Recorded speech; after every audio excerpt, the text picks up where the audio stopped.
Danny from Mega Manila, Philippines. Member, Catholic Media Network, and kapisanan ng mga broadcaster ng Pilipinas. Mga kapanalig, ating Philippine Standard Time ay 1 minuto makalipas ang alas 5 ng hapon. Ngayon ay ika-19 ng Abril taong 2025. This time check is brought to you by Jabatech Corporation. Kapag information technology ang usapan, Jabatech Corporation ang inyong lapitan. Mapa software, website o mobile apps. Mabilis, pulitong tulong ang inyong maasahan. Kaya unleash your creative genius with Jabatech Corporation. For more information, contact them sa website www.jabacompany.tech, Facebook page www.facebook.com/jabatechcorp or email info@jabacompany.tech. Narito ang Veritas News Alert Nationwide. Hinimok ng Department of the Interior and Local Government o DILG ang lahat ng lokal na pamahalaan na magpatupad ng Electronic Payment and Collection Systems o EPCS bilang alternatibo sa tradisyonal na cash transaction.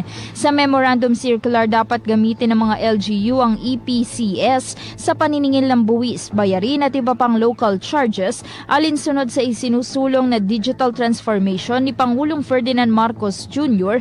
na magtatakda ng paggamit ng digital payments sa mga transaksyon sa gobyerno. Binigyan diin ng DILG na nakakatulong ang digital payments sa transparency, kahusayan at kaginhawaan para sa publiko, kaya tinihikayat ang mga LGU na mag-alok ng ligtas, accessible at user-friendly na pamamaraan ng pagbabayad katuwang ang mga authorized provider tulad ng government servicing banks.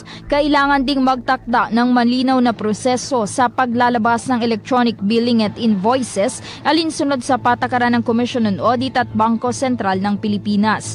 Gayunpaman, nilinaw ng DILG na dapat pa ring tumanggap ng cash at iba pang tradisyonal na pamamaraan ng pagbabayad ng mga LGU upang matiyak na bukas para sa lahat ang mga serbisyo. Hinihikayat din ng mga lokal na pamahalaan na magpasa ng mga ordinansa at patakaran para sa ganap na pagpapatupad nito, habang nangako naman ng DILG ng pagsasanay at suporta para sa mga LGU at mga nasasakupan. Matatanda ang sinabi ni Pope Francis na gamitin ang bagong teknolohiya sa pagpapatupad ng kabuuan at sa pagpapaunlad ng kabuhayan at pamumuhay ng mamamayan na may paggalang sa dignidad ng tao at kalikasan. Magbabalik ang mga balita mamayang alas 7. Ako inyong kapanalig Reynalyn Letran Ibanez, sumainyo ang katotohanan. Abangang muli ang Veritas News Alert Nationwide.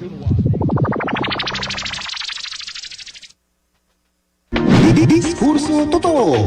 Totoong balita. Makatotohanang usapan. Dito sa Veritas 846. Tuwing Lunes, Miyerkules at Biyernes. Alas 5 ng hapon hanggang alas 6 ng gabi. Kasama sina Maru Sarne, Ace Acero at Erwin Ugawa. Diskurso totoo.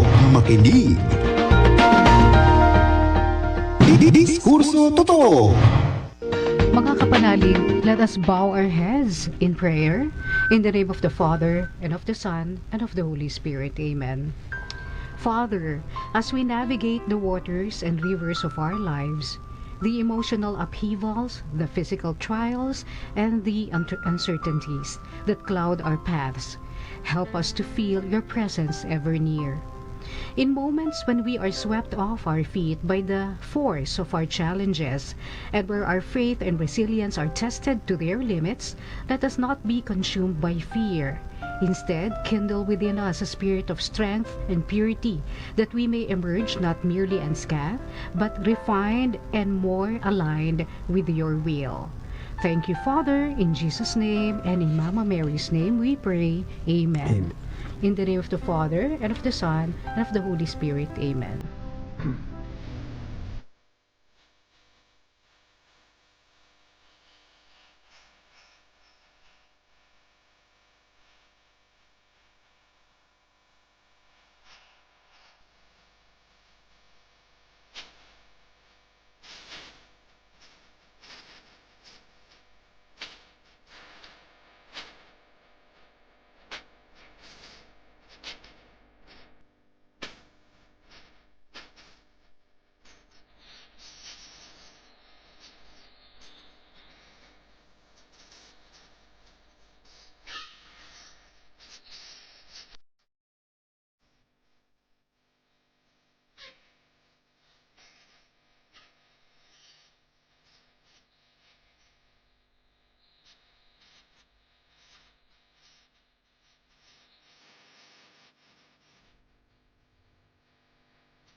Veritas 846 DZRV AM.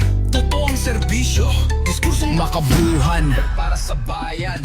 Tuwing Lunes, Miyerkules at Biyernes na hapon, may programa kang hindi mo dapat palampasin ngayon. Si Maro Pahati Sarne, veteranang palaban sa balita talakayan, siya'y subok na't batikan. Si Erwin Ogawa, showbiz na astig, laging updated, juicy pag nagbigay ng tidbits. At si Ace Acero, lakas sa sports balita, boses palang panalo na buot matikas. Kaya tutok lang, 5 to 6 ng gabi. Kung hanap mo ay totoo, wag na sa iba pa, di ba? Makinig, manood, makisama sa talakayan. Diskurso may sasay, di basta kwentuhan lang. Diskurso totoo, ang sigaw ng radyo, balita'y sariwa, walang palya sa tono. Veritas 846, di kami nagpapalusot. Totoo ang serbisyo, sa masa ay tapat. Diskurso totoo, ang sigaw ng radyo, balita'y sariwa, walang palya sa tono. Veritas 846. Magandang hapon mga kapanalig. At nandito tayo dahil yung iba naka-zoom. Yes! Good afternoon! Hi, Ace! Magandang. Yung parang... Yun na lang ang gagawin mo, hindi mo magawa-gawa kasi naka-zoom ka. Hello! Dapat nirecord na lang pala natin, no? Dapat record na lang natin. Tapos, Ako po si Maro Pahati Sarne. Hello? Hello mga kapanalig, Erwin Ogawa po. Mga kapanalig, magandang hapon, Ace Acero. at syempre, officially, ang inyong Kuya Bri. Ay, Kuya Kuya Bri. Bri. Mas maganda yata yung Papa Bri. What? Meron na si Pope Leo. Okay na yun. Naging kuya na, naging papa pa. Oo. Uy, si Pope Leon ang nagbigay sa kanya ng fisherman's ring. Si Cardinal Tag. Yes, Diba? Philippines represent. Very symbolic Philippines yun. represent. Oo nga, nakakatuwa talaga. Nakakatuwa mga kapanalig na tayo magkakasama na naman ngayon hanggang mamaya tayo alas 6 ng gabi. Marami tayong tatalakayin pero welcome po dito sa Diskurso Totoo mga kapanalig. This program is brought to you by Diskurso Media, your beacon of truth, beacon of trust, laban po sa mga huwad na impormasyon at balita. Bisitahin po yung Diskurso Media sa ating website na diskurso.ph o i-follow nyo po sa aming social media pages. I-type nyo lang po Diskurso on air. Kanina ba nag-Diskurso uncensored kayo? Hindi. Medyo pahinga kami kanina. Pahinga kami eh. kanina. Pero may naisip ako pala, no? Kung si Cardinal Tagle ang bigay ng sing-sing kay Pope Leo ng fisherman's ring, siya ba ay fisherman's friend? Para sa Hindi sore ba throat candy yata. yun? Sore throat yun. Sore throat natin yata na yun eh. Sorry. Yeah. Sa Philippines represent talaga. Of course. So, we are very proud of our Oo. Cardinal Tagle. Oo, na hinope din natin na sana siya yung mailagay doon. Pero, Pope Leo is very qualified.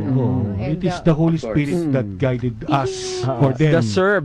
Deserve naman talaga. So, to choose the right one. Biruin mo, ako iniisip ko nga yun eh, ang dami nilang cardinals, tapos wala naman silang parang pinagpipili ang kandidato, di ba? Paano nila maiisip yung iisang tao na yun na iboboto nila ng majority? Di ba? Parang talagang guided by the Holy Spirit. Anointed, Oo. anointing. Guided by the Holy Spirit talaga. Tsaka nandun lang sila sa isang kwarto eh. So, Baka kung ano din yung unang Nag-uusap pangalan na lang sino pumasok gusto sa isip nila, di ba? Pwede rin. Palagay ko hindi naman nila pinag-uusapan na sino Sino kaya ang runner-up? Yun ang tanong ko eh. Sino ang runner-up kaya? May runner-up eh. Naka-holding hands silang Almost, gano'n. Yung ano eh, Nasunog para Miss na. Universe. Nasunog na ang mga pinagbotohan. Yun lang, Kaya eh. wala na, hindi na natin makikita kung sino yung runner-up. ang tanong doon, pag tinawag sila, nakatayo ba rin ba sila? Parang, Pageant. Hindi. Sir, kalma sa... Hindi po uncensored to. Ay, sorry. Tanong lang, natanong ko lang. Ngayon, Oo. pumasok lang sa utak ko. Oo, pero alam mo, ngayon tapos na ang eleksyon, naghahanda na lang ang lahat para sa pag-assume ng kanilang position sa July 1, no? Kasi June 30 ang huling araw nitong mga nakaupo Ang ngayon. dami na Oo. na-proclaim. Oo. Sabado, nagkaanuhan na, Nagka-proklima na. nagpaproklima na yung mga nagpasalamat Oo. na magkatrabaho daw sila ng maayos. Bakit hindi ba kayo nagtrabaho ng maayos nung ilang taon kayong nakaupo? Dati na kayo Oo. nandyan. Oo. At merong mga umiiyak, syempre, dahil ando na sila eh. Almost Nakakapit na eh. Oo. Pang Pagkatapos- 13, pang 7. Almost there. Hindi nakaabot. Pero better luck next time dahil 3 taon lang naman yan, di ba? 3 taon, maghanda na kayo ng strategy nyo. Kailangan yung yung nasa panahon, yung inyong Gen sasaluin. X, oo. And then ano rin, nasa balita din parang halos lahat na nag-approve dun sa magiging impeachment ni Vice President Sara Duterte ay nakaupo ulit.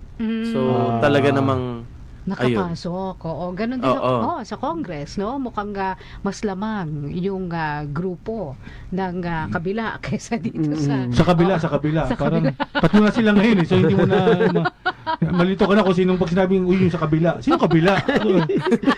Unity pa yan, ha? Well, Wala nang unity. So, pero sabi ng Civil Service Commission, wala munang galawan ha dito sa mga mga government workers natin. So wala muna daw movement ngayon sa gobyerno habang hindi pa natatapos itong panahon ng eleksyon. So, stop muna kayo dyan. I-stop! Si stop hindi na hahabol ba? Hindi na, wala. Ayaw Stop na. din siya. Ang layo yata ng kanya. Nakamove on na siya. Okay. Anyway, so ngayon po, ang isa sa mga lumulutang na balita, ito pong tungkol sa babala po ng Department of Education sa publiko. Kasi may kumalat na peking news, no? Tungkol po dito sa meron na raw grade 13. Next year. Narating na pasok. Pahirap na naman yan. Di syempre, nagalit na naman ang mga magulang. Siyempre. Alam mo yung akala mo tapos na yung anak mo eh. Sa grade 13, Isang taong gastusan na naman. Baka naman para doon sa baksak lang yan. summer. So, hinimik po ng ahensya ang lahat na i-verify mo ng impormasyon mula sa kanilang mga official na social media pages, sa website nila upang maiwasan po yung kalituhan. Huwag kayong basta naniniwala. Yung mga naglalagay hashtag walang pasok, huwag kayong basta maniwala dyan. Hindi official yung pinanggalingan. Dapat credible source. Yun ang pinagtataka ko. Pag kayo, may abilidad kayo, may kapasidad kayong may cellphone, pumunta sa internet, at magbasa ng ganyan, ano ba yung konting oras lang at i-research ninyo kung totoo ba yung binabasa ninyo. Kung nagtaka kayo na grade 13, bad trip yun ah. Di ba dapat isipin nyo na Tapos i-share mo na. share mo agad. Tingnan mo muna kung ito'y totoo. Pwede ka naman pumunta sa ng DepEd. Hindi mo man kailangan Always kausapin remember yung to mismong fact check. kalihim ng DepEd. May ano naman doon, may mga Media center, announcement. So, At saka basta hindi nyo nakita sa mga malalaking media outlets yung announcement, wag po kayong basta maniniwala. Pero ang pinag-uusapan kayo na actually, yung pagtatanggal na ng grade 11 and 12, pinag-uusapan na. Sabi ko pinag-uusapan, hindi pa tinatanggal yan. Kasi nga, tinitingnan na, mukhang wala rin namang pinupuntahan yata itong mga batang ito. Kahit na nakapag 11 and 12 na sila, pero hindi po sila nakukuha raw sa mga trabaho. Tapos meron pang 4 years na college. So parang naging 6 na taon yung pagkukolehiyo mo. Kung gano'n na may 11 and 12 ka, tapos 4 na taon pa rin naman yung kolehiyo mo. Yung una, ang balak nila dyan, 2 years na lang dapat yung college eh. Kaya nga may grade 11 and 12 na. Ako, ewan ko paano. Hindi ko naranasan. Kaso pabor ako sa after mo graduate ng high school, gayahin mo yung South Korea. Magkaroon ka mag-serve ka ng 2 years sa army. Para yung 2 years na yun, pag-isipan mo muna kung ano talaga gusto mo sa buhay. Pwede. Di ba, at least na fulfill mo yung duty mo as a citizen of Philippines habang nag-iisip ka kung anong gusto mo sa buhay. Kasi usually, ito ang pangit kasi pag yung dating old school na 4 years after high school, diretso ka college, minsan rush yung ano mo eh. So hindi mo, kita mo marami nagda-drop or nagsishift after nung first year nila. Ibig mo sabihin, kahit merong grade 11 and 12, rush pa rin yung decision nila. Hindi pa rin sila nakakapag-isip. Siyempre ngayon, iba na ngayon. Dapat nakakapag-isip na sila. Yun na nga. Pag sinabi nilang, di ba, pinag-uusapan yung tanggalin na yung 11 and 12, ano ipapalit mo doon? Di ko ano yung... yan. Tama nga. Diba? At least military training. Or mag-test na sila. Yun, test diba? Yung para kung ayaw, syempre hindi naman lahat gusto mag-military training, ano? Yung gusto nila na practical. Magkidikro ka sa McDo. Yun. Dami lang i-test na ba yun, no? Pero kung desidido ka na, dumiretso ka college, diba? Meron namang gano'n. Kung desidido ka na. So, magkaroon ka ng option. Yes. Diba? Magkaroon ka ng option. Ikaw Yung dun sa ano na, wait lang, yung Military dun kasi sa training. akin, kami yung pinaka-last batch bago nagkaroon ng senior high school. So talagang hindi namin, Almost. kumbaga, hindi ko masasabi sarili ko na swerte kasi iba rin yung nakukuha na benefits ngayon ng senior high school. So, pero for us, marami sa mga kabatch ko nung first year na pinaka-last na, yun nga, na hindi nabutan na senior high na, and nag-shift, kita mo third year na, fourth year na, bigla na lang sila magpo-full shift. So, grabe rin yung oras na nauubos. Meron pa rin ako nakabatch na hanggang ngayon nag-aaral pa rin. Dahil doon. So yun ang dapat malaman, bakit hindi pa rin desidido o may desisyon ng mga bata kahit na meron ng mga career orientation yan before graduating. Pero bago ang lahat, magpaalala muna tayo Ay, oo, sapagkat break na, 5:17, 5:18.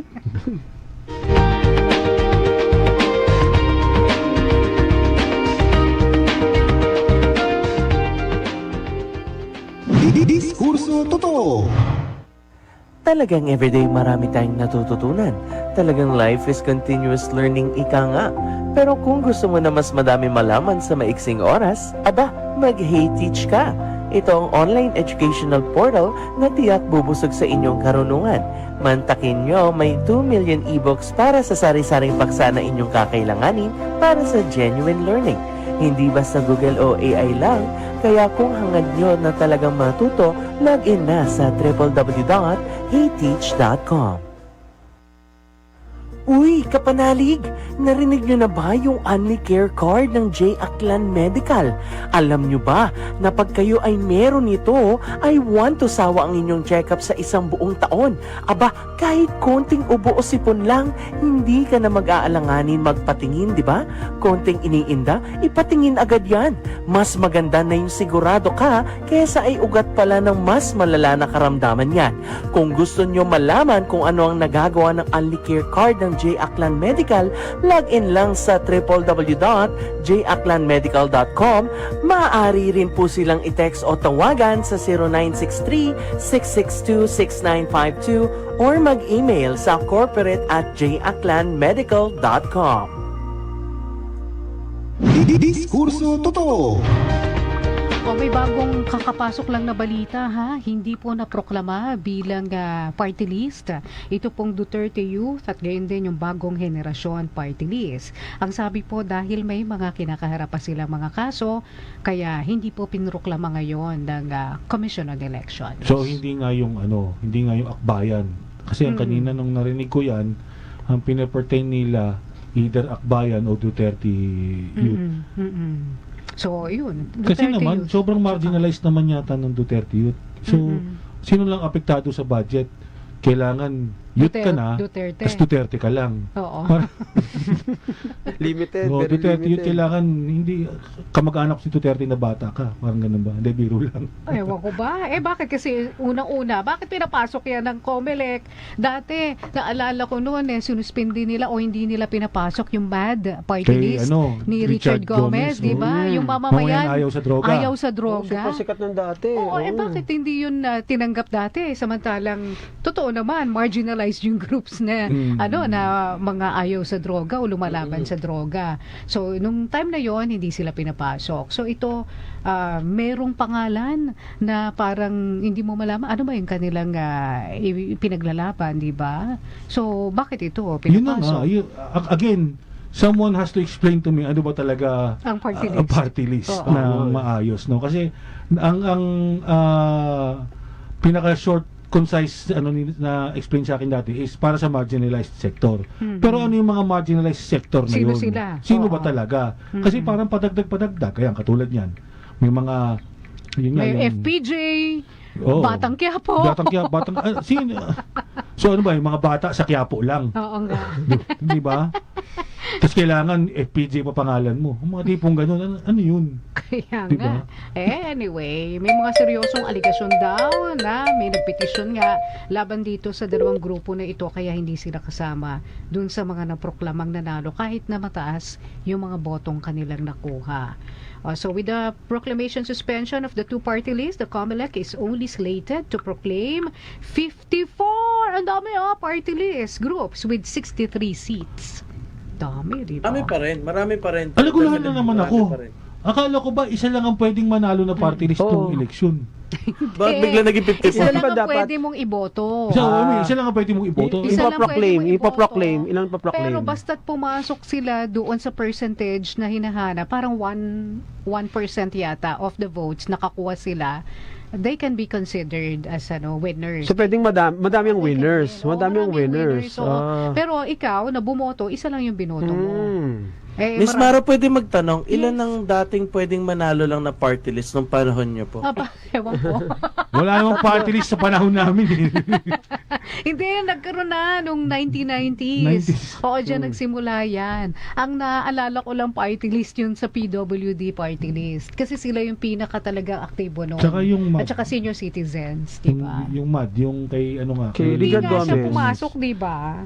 Controversy Hindi naman naging yun party dati. list yun.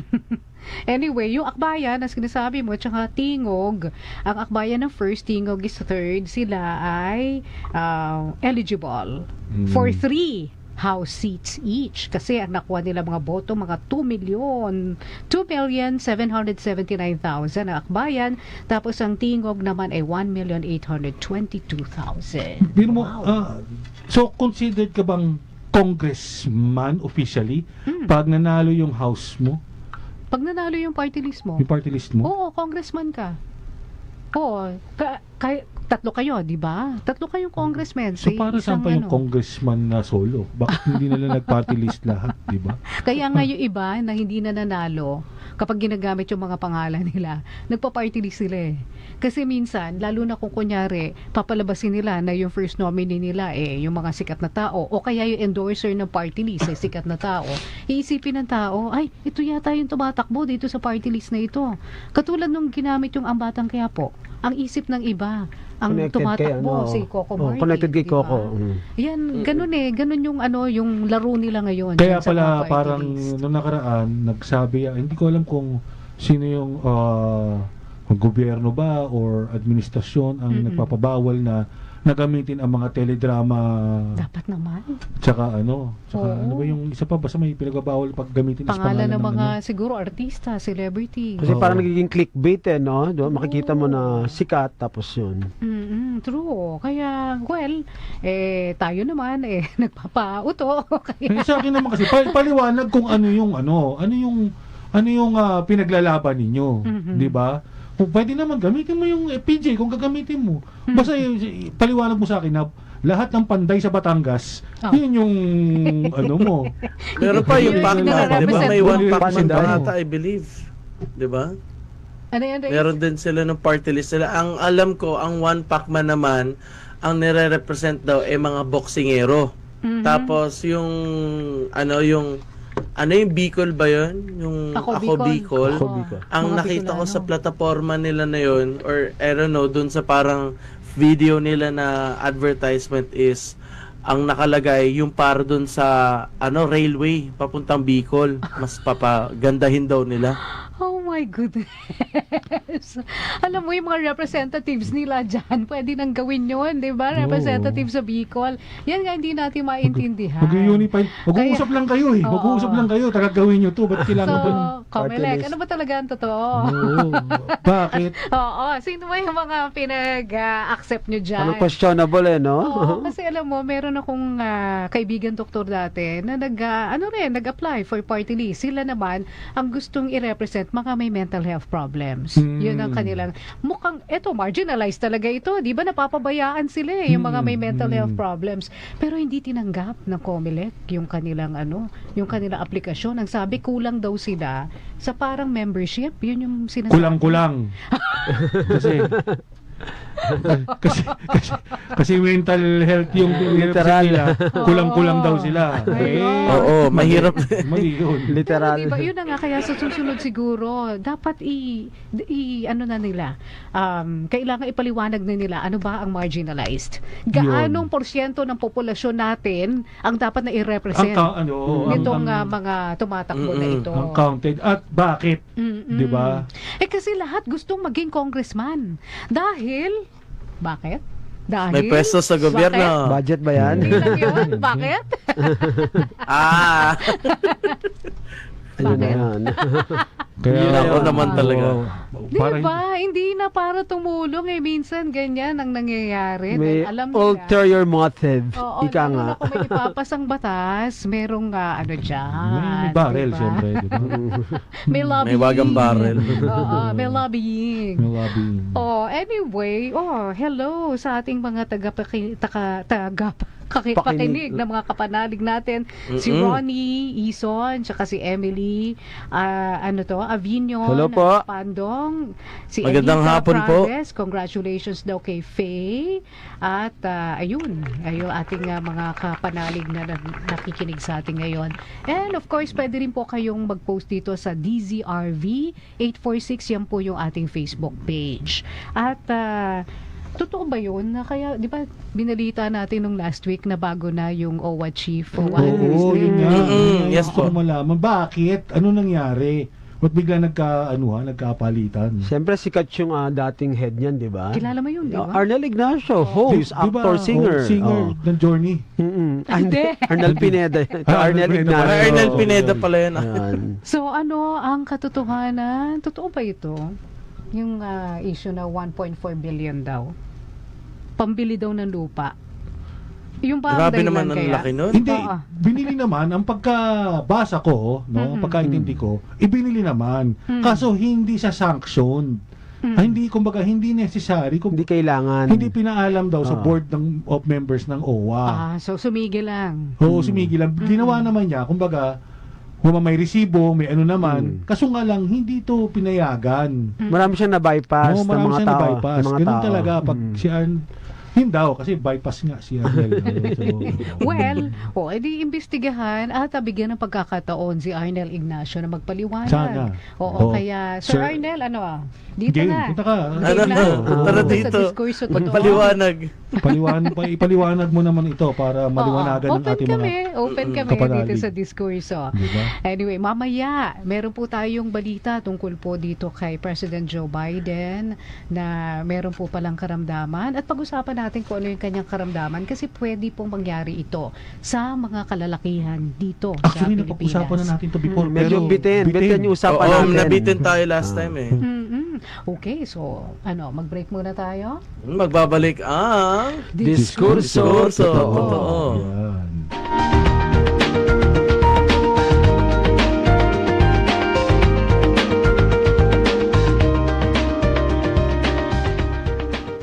Diskurso totoo. Celebrating 56 years of Catholic Broadcasting this Jubilee year 2025. Pilgrims of Hope, Veritas 846, Kapanani from Mega Manila, Philippines to the World Wide Web through broadcast and social media. Veritas 846, ang radyo ng simbahan. Member, Catholic Media Network, El Kapisanan ng mga broadcaster ng Pilipinas.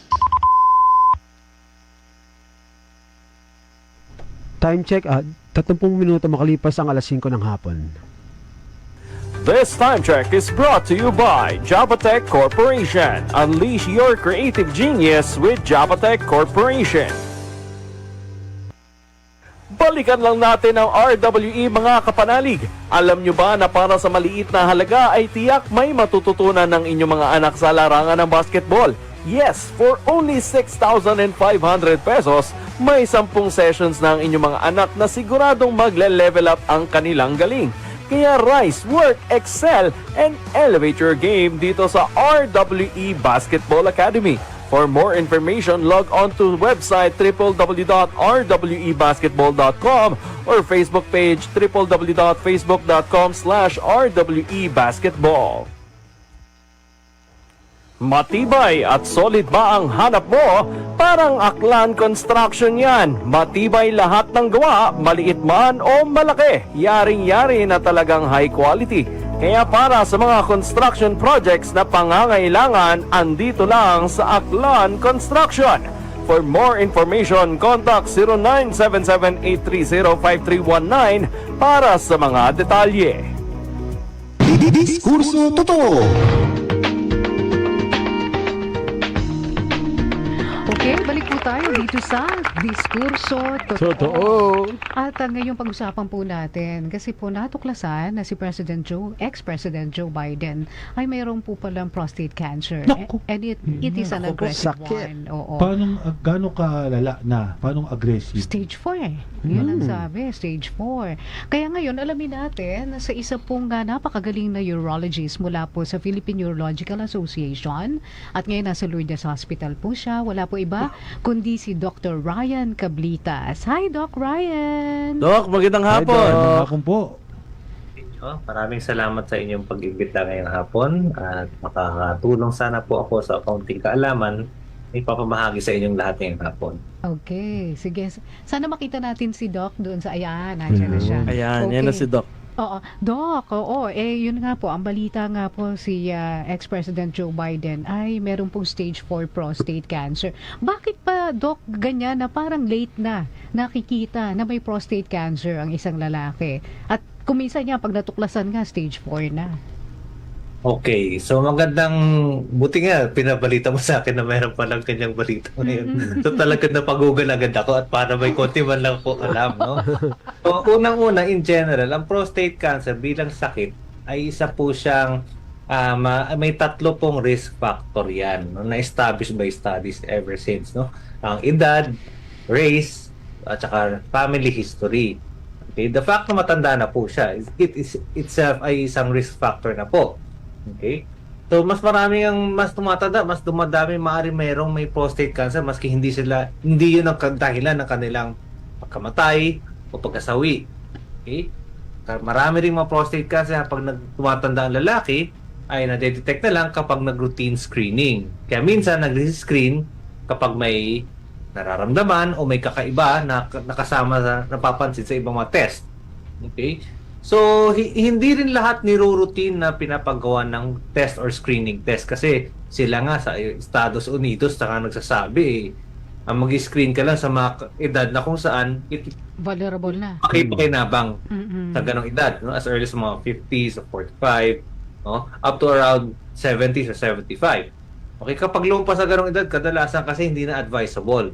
However, it depends on how the patient would want to be aggressive in determining what disease will he discover if we do selective screening o pag-i-screen maski wala kang nararamdaman. At nakita ko nga no sa isang na medyo aggressive nung binayopsy siya kasi mataas ang PSA, may nakapayata, mataas ang kanyang aggressiveness behavior appearance base sa biopsy. O kung saan kumuha ng laman, iniaral ang biopsy, nakikita doon kung gaano maaaring maging aggressive ang kanyang cancer. Gleason 9 daw po. Merong 6 hanggang 10. 6 ang medyo low risk o hindi gaano aggressive, 10 yung medyo aggressive potential. Kasama pa dyan ang edad. So 9 yung sa kanya. Tapos nabanggit na may bone Kumalat na daw sa bone bones, metastasis o kumalat na sa buto. Kapag may kumalat na po ang cancer, kahit anong cancer man yan, breast or colon, at may pinagkalat na sa buto, automatic na i-stage na stage 4. Okay? So para alam lang ng mga tao na ang cancer ng kay President Biden ay metastatic prostate cancer na kung stage 4 nga talaga at base sa bone, which is the initial finding na base sa news. Okay? So bakit sa matatanda? Yes, kasi nakikita lang yan at ini-screen lamang sa may edad 50 pataas. Okay? So bakit sa matatanda? Kaya ganon. And it really matter na may makuha sa mga edad na medyo mataas ang matagal pa ang kanilang ikububuhay, no? Magiging productive pa ang treatment kung makakuha na maaga at ma-detect na maaga. Kasi ang mga iba't ibang options for treatment din ay maaari may mga side effect rin sa overall na health o kalusugan. Okay? Kaya hindi lahat ng paghuhuli na ay worth treating aggressively. Lalo na sa usapin na prostate cancer. Maaaring may prostate cancer ng ibang mga tao pero silent lang Kaya tinatawag na silang indolent cancer, no? Ang prostate cancer. Doc, may tanong ako kasi paano yung sa mga kapanalig natin na medyo malayo-layo ang tirahan sa mga medical aid o mga ospital ganun na hindi nila alam kung ano ito. Ano ang sign and symptoms na meron prostate cancer sila, anong dapat nilang nararamdaman, ano yung epekto, may nangyayari ba sa katawan nila, bukod sa medyo namamaga yung kanilang doon sa baba, anong sign nito, senyales, sintomas? And is it different doon sa senyales ng lumalaki lang ng yung prostate gland mo? Kasi merong prostate gland na lumalaki pero benign o hindi cancerous. Oo, may pagkakaiba ba yun, Doc? Opo, napakalaking importansya yung mga ganyan tanong. Kasi akala natin lahat ng sakit ay may nararamdaman.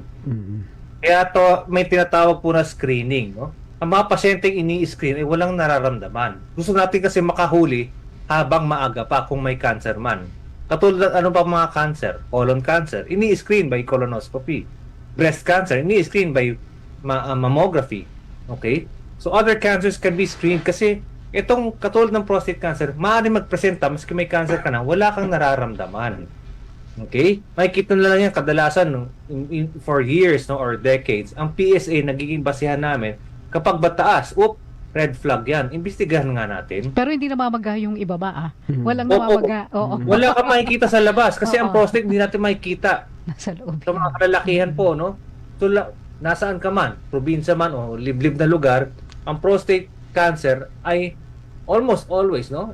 Kapag nadedetect man, walang nararamdaman. Kaya ini-screen po siya. Kaya very good question kasi we all rely on something that we see. We all rely on something that we feel.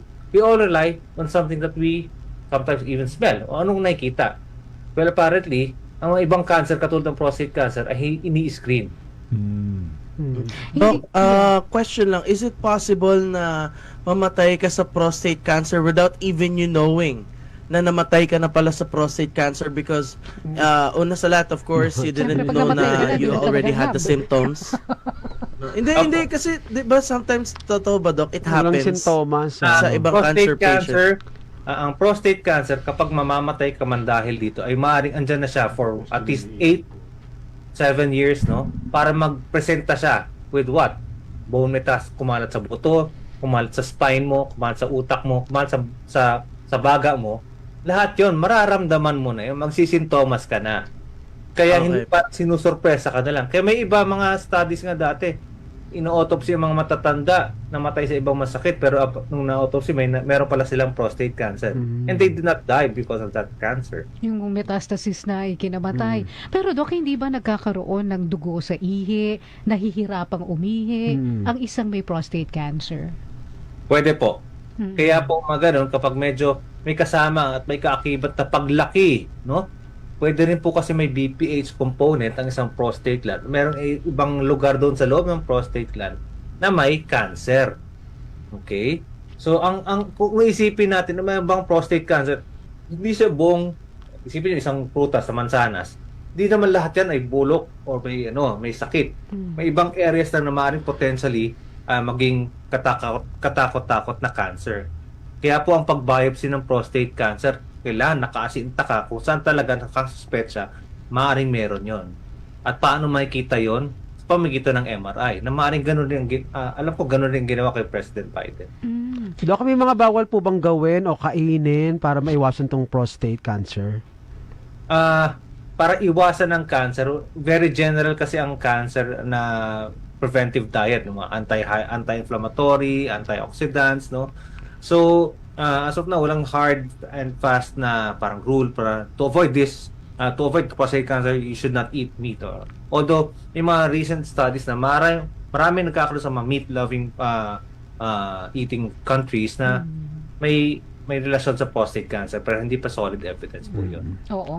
Pero walang kinalaman ng pakikipagniig o lack of it sa pagkakaroon ng prostate cancer. Marami naging debate tungkol dyan. Okay? Lalo sa mga usaping kalalakihan. Uy, baka dapat, kung di ako nakipagganto, baka magka-cancer ako. No? Kasi hindi ginagamit. So, actually, may mga potential, may mga teorya rin na pinagbabasihan ang mga ganong debate. No?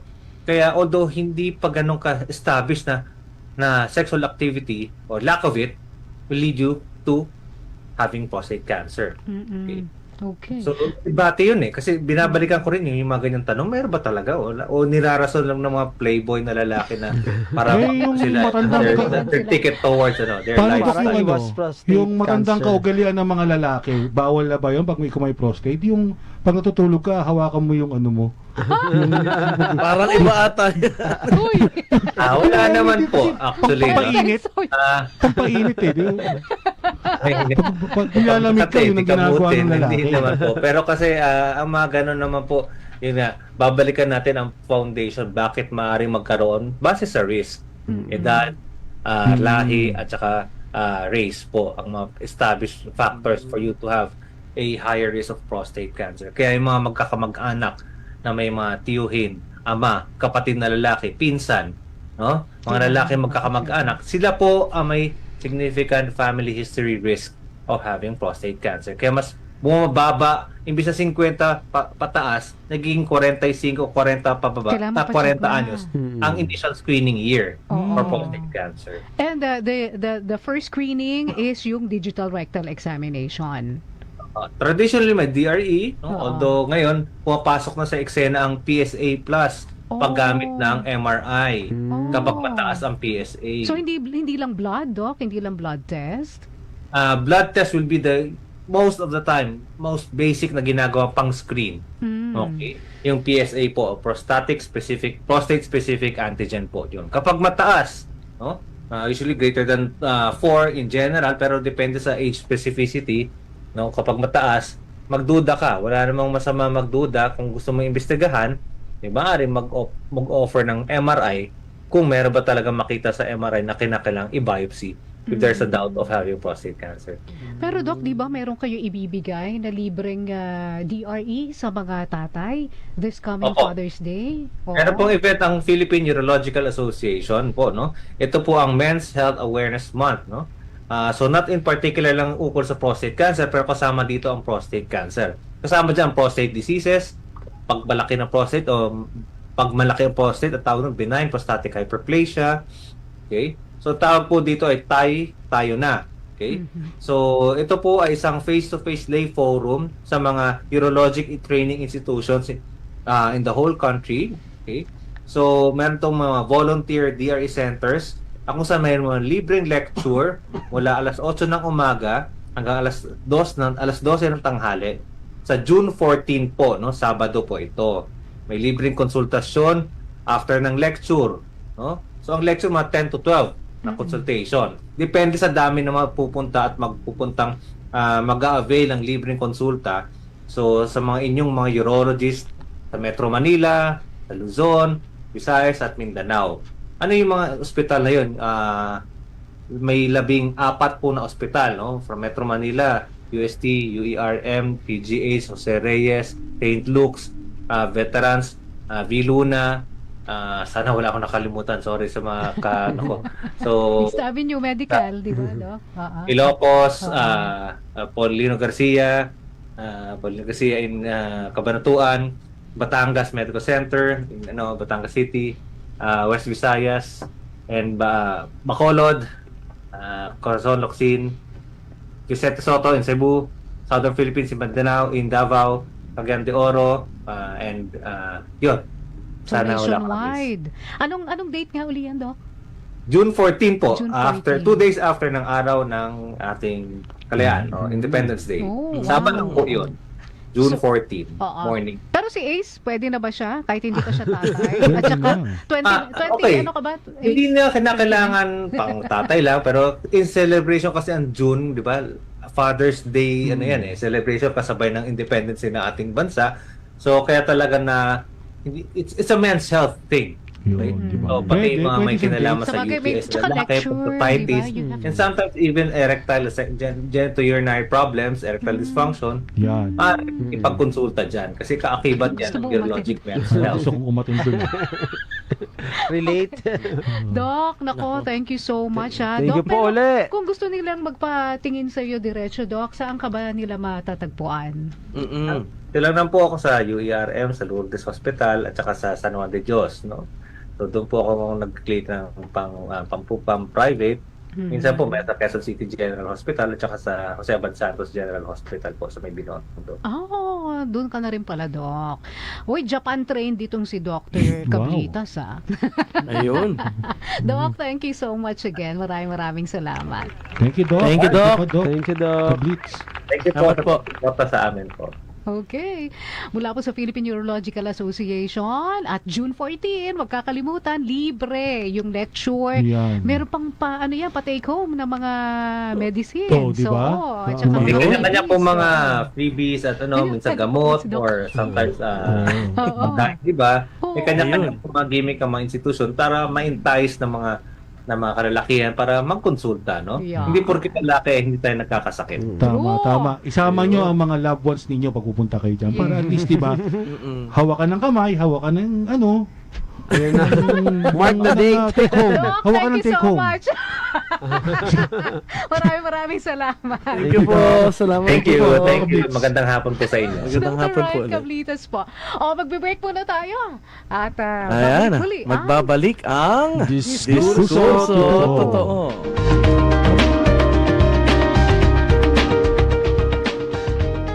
Diskurso Totoo.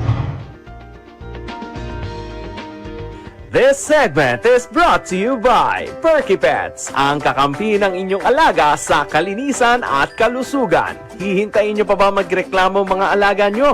It's premier care for animal care, Perky Pets. Bisitahin sila sa kanilang Facebook page, Perky Pets. Diskurso Totoo. Oo. Parang yung asawa mo naman, di mo nakikita nagaganon. Pag nilalamig, ay, hindi. Ay, naririnig na.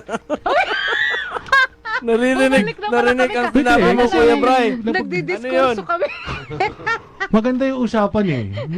Very medical tayo ngayon. Very medical. Oo. Oh, Hindi, pero ano lang, tawag mo dito, actually, ako curious din ako na if kailangan ko na ba talaga na magpa-check din. Kasi, syempre, ang sakit ngayon, di mo na rin, mawari eh. Dati no, nasa edad lang na ganito, magugulat ka, mga bata na nasa edad, meron ng, prostate. Diba? Dapat prevention is always may prostate better naman than lahat ng cure. lalaki. Oo. Cancer ang wala, lahat. So, At kayong mga kabataang lalaki, pwede kayo magkaroon ng prostatitis. Ito na may infeksyon ng prostate. Yan. Ito ay kung, kunyari, medyo malikot, di ba? At nagkakaroon ng mga sexually transmitted diseases. STDs. Oo, pwedeng maapektuhan din yung area na yun. Tsaka So, wag kayong ingatan lang po. Huwag kayong magwiwiwi sa mga punso. Sa Totoo mga ba yun? Hindi sa mga public Hindi, kung kayo, magtabi-tabi po Manuno kasi ka. kayo. Baka naman kasi hindi kayo nagtatabi-tabi po. Pamahiin. Oh, anyway, uy naku, may sunog na naman ngayong hapon lang ito dito po sa may Road 12, Santa Mesa, Manila, malapit po sa College of Engineering and Architecture, College of Communication Building sa PUP. Ingat po. Oo, Ingat malapit po. lang doon. Ngayong hapon lang po ito, May 19. So, ingat po kayo dyan. Okay? Ngayon, so medyo good news, no? Nung nakaraang linggo, nag-release ang Department of Agriculture ng di ba yung Benteng bigas. Benteng bigas sa Visayas. Tapos kanina yata nag-roll out na yata sila sa Mindanao. No? finally. Finally. Ngayon, ang ang Kamara gusto yatang gawing pambansang polisiya itong 20 pesos a kilo na bigas sa buong bansa. Nako magagawa ayan kaya na. nila yan. Diba? Panibagong aanuhan na naman yan. Lalagyan ng budget. Nako. Pero hindi kasi At sino makikinabang? sana ang makinabang. Ayan. Sa akin, sige yumaman na sila basta yung mga ating mga magsasaka yumaman din. Yes, please. Sana Sabay-sabay doon lahat. kukunin. Oo. Diba? Oo. Kailangan doon kukunin, di tayo import Oo. Kailangan kunin mo sa mga lokal na magsasaka. Kaso nga lang papayag ba ang rice cartel? Yun na. Correct. Diba? Kaya nga, yan ang malaking problema. Yung sana quality, no? Yung na rice. Sasabihin nila kasi, wala na naman tayong masyadong harvest. Kulang yung harvest ng mga magsasaka natin, kaya kailangan talaga mag-import tayo. Yung import kasi, dapat yan, pang pang Emergency. emergency. Yan, di ba? Pag wala ng choice. Yung tipong binagyo talaga yung buong yung sabihin natin, yung rice capital Buong of the Philippines. Alam mo ba, isang beses, Nagpunta ako ng Nueva Ecija sa Cabanatuan. Umorder ako ng extra rice, sabi sa akin wala. Naku, Nakakagulat. Walang extra rice. Ang Cabanatuan, rice capital of the Philippines. Baka pinagda-diet ka lang. Ewan ko. oo, baka sabi masyado na malaki to. Oo, okay. Whole extra rice. Ganun eh. Oh, di ba? Ay, si Kuya Bry, ano yung nabanggit mo kanina na rice cartel? Ano po yun? Baka para sa aming Can you mga expound bagong henerasyon on na that? ngayon lang narinig yung rice cartel. Ano ba yung rice cartel na yan, Kuya Bry? Ang rice cartel, no? Ang sabi-sabi, urban legend, ang rice cartel mga grupo ng humahawak ng mga ayun nga, yung pag-distribute at pagbebenta ng Dina-dominate nila. bigas. So, sila ang behind the scenes na nagko-control ng distribution at presyo ng bigas. So, pag nakaramdam ka o ang bansa ng rice shortage, sabi daw, meron, pero iniipit lang ng mga rice cartel. Parang Para mafia. mas mataas yung presyo. Ganon din, parang yung bawang, tsaka yung sili nung araw. Di ba nung nakaraan, nagkaroon ng sa sili, parang 50 yata, isang Saan? kilo. Kamati, ano? Umabot nga 1,000 isang parang nakita ko sa isang post sa Facebook yun, yung sa sili. Grabe, mahal ng sili Di ba? Napakasili. Okay.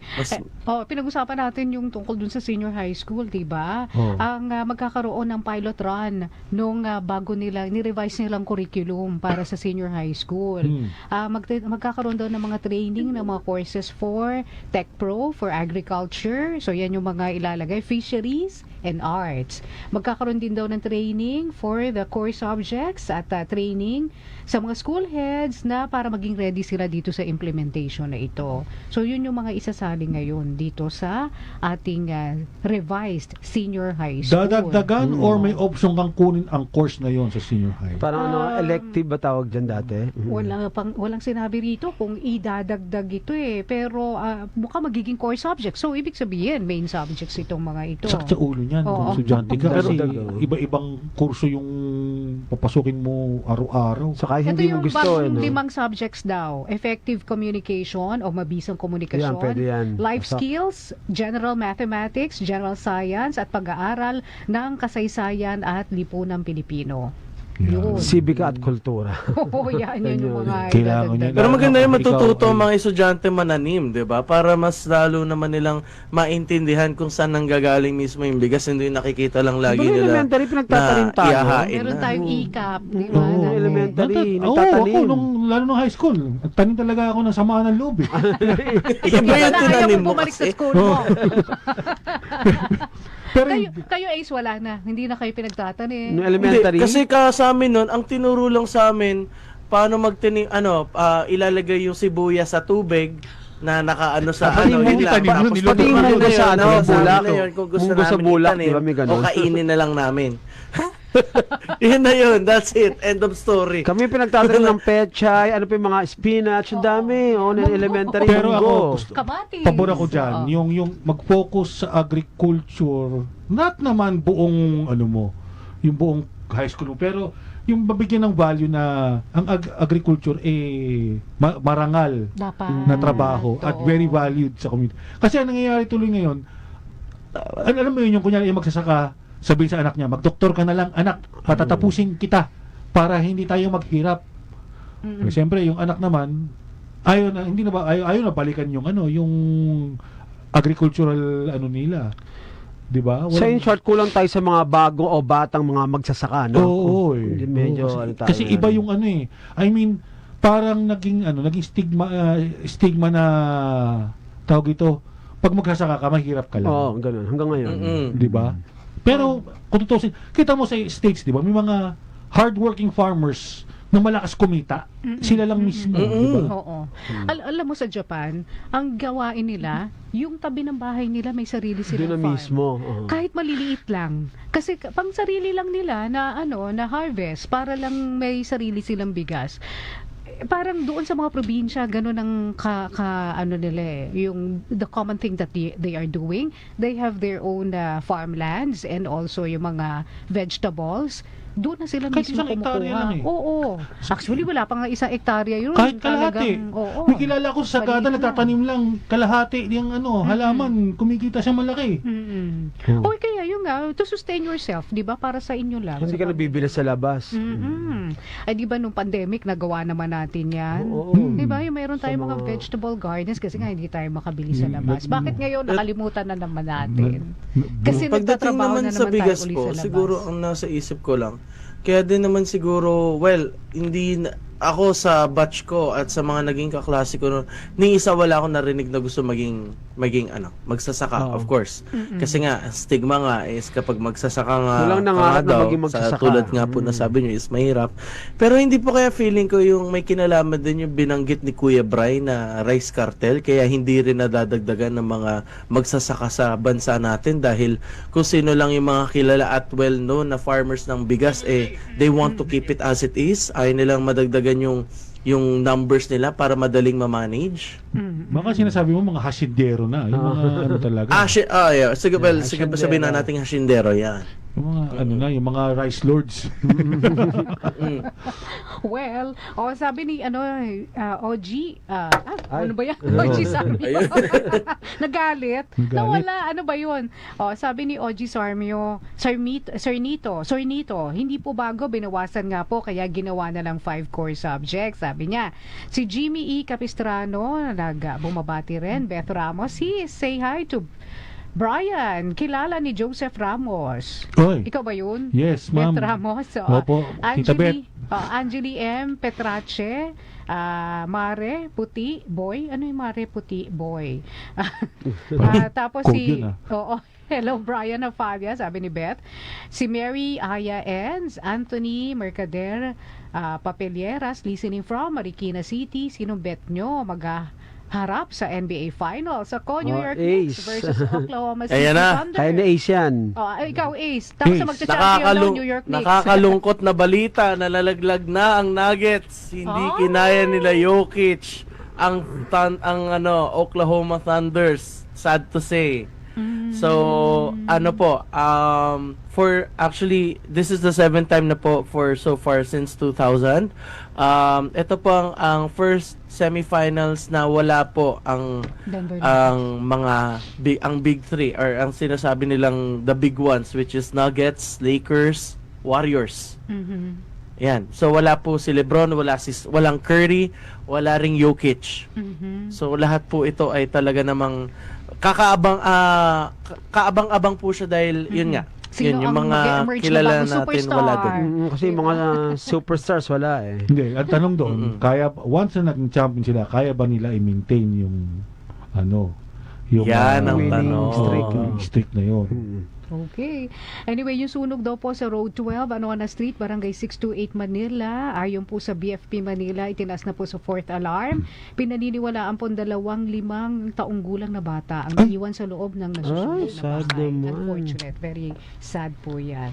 Anyway, tayo magpapaalam na. Susunod na po sa atin ang Healing Mass sa Veritas with Reverend Father James Nitolyama.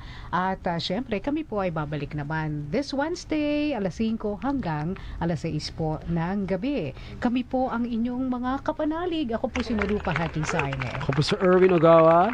Ako po si Ace Acero, nandyan ako sa Wednesday. Live in person. Ako po, officially, si Kuya Bry. Na naghahatid sa inyo, paalam, at magkikita tayo muli dito sa Diskurso. Totoo.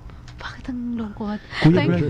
Thank you so much sa ating mga kasama. Bye-bye po. Sa Veritas. Alam po. Salamat Bye-bye. sa inyo. Bye po. Bye. Sa Dr. J. balita Aklan. talakayan siya'y subok na't batikan. Si Erwin Ogawa showbiz na astig, laging updated juicy pag nagbigay ng tidbits. At si Ace Acero lakas sa sports balita. Inyong napakinggan ang Diskurso Totoo. Totoong balita, makatotohanang usapan dito sa Veritas 846. Tuwing Lunes, Miyerkules at Biyernes, alas 5 ng hapon hanggang alas 6 ng gabi, kasama sina Maru Sarne, Ace Acero at Erwin Ogawa. Diskurso Totoo.